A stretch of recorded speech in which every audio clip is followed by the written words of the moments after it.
Pada awal abad modern yang ditandai dengan munculnya revolusi Perancis, pernah hidup sepasang raja dan ratu yang kelakuannya sangat keterlaluan. Sepertinya pantas bila mereka disebut sebagai raja dan ratu yang paling gak tahu diri yang pernah ada di muka bumi. Bagaimana tidak, di tengah kondisi rakyat yang kelaparan, sepasang raja dan ratu ini malah membangun satu desa khusus yang dimaksudkan untuk mengejek kaum miskin yang notabene adalah rakyatnya sendiri. Penasaran bagaimana cerita selengkapnya? Dirangkum dari berbagai sumber, simak ulasannya berikut ini.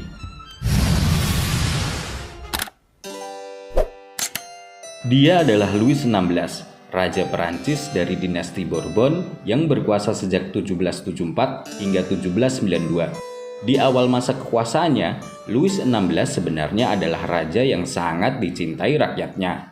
Begitu juga dengan istrinya, Ratu Marie Antoinette.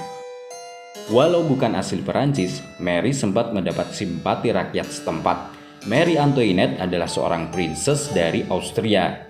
Bagaimanapun juga, pernikahannya dengan Louis XVI punya tujuan mulia, yaitu memperkuat aliansi Austria-Perancis yang sebelumnya kerap bermusuhan. Akan tetapi, simpati dari rakyat Perancis untuknya tak bertahan lama.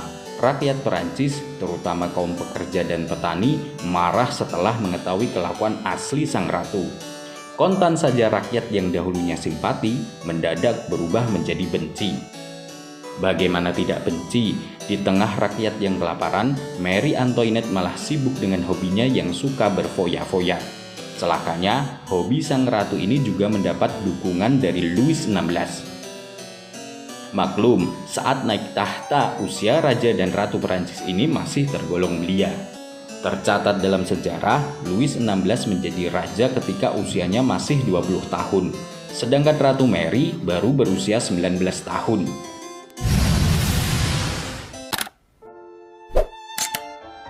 Selain kerap mengadakan pesta mewah, satu lagi yang paling membuat rakyat marah adalah perintah mereka untuk membangun istana megah dan mewah di sebuah desa bernama Versailles sebagai tempat peristirahatan pribadi bagi mereka. Masalahnya, Versailles kala itu adalah sebuah desa yang sangat miskin.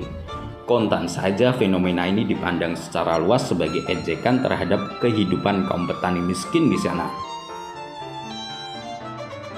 Saking borosnya, Marie Antoinette sampai dijuluki Ratu Defisit. Kelakuan raja dan ratu yang keterlaluan itu pun semakin menjadi-jadi. Sudah begitu, Louis XVI juga dinilai tak cakap menjadi raja sehingga menyebabkan Perancis terjerumus ke dalam jurang kebangkrutan yang akut dan hutang yang menumpuk. Hal inilah yang kemudian memunculkan revolusi Perancis yang terkenal itu. Louis XVI diburu oleh rakyatnya sendiri, dan puncak kemarahan rakyat Perancis terjadi pada 15 Januari 1793, di mana Louis XVI dipenggal dengan guillotine setelah konvensi nasional menyatakan bahwa dia bersalah atas pengkhianatan. Nasib yang sama juga dialami Ratu Mary. Selain pengkhianatan, dia juga dinyatakan bersalah atas pencurian serta pelecehan seksual terhadap putranya sendiri. Semoga ada hikmah serta pelajaran berharga yang dapat kita petik dari video kali ini. Sampai jumpa lagi di video menarik lainnya dari kanal ini. Jangan lewatkan juga video terbaru dari kanal Yuda Putra Kusuma. Salam sejahtera selalu buat Anda sekalian. Terima kasih.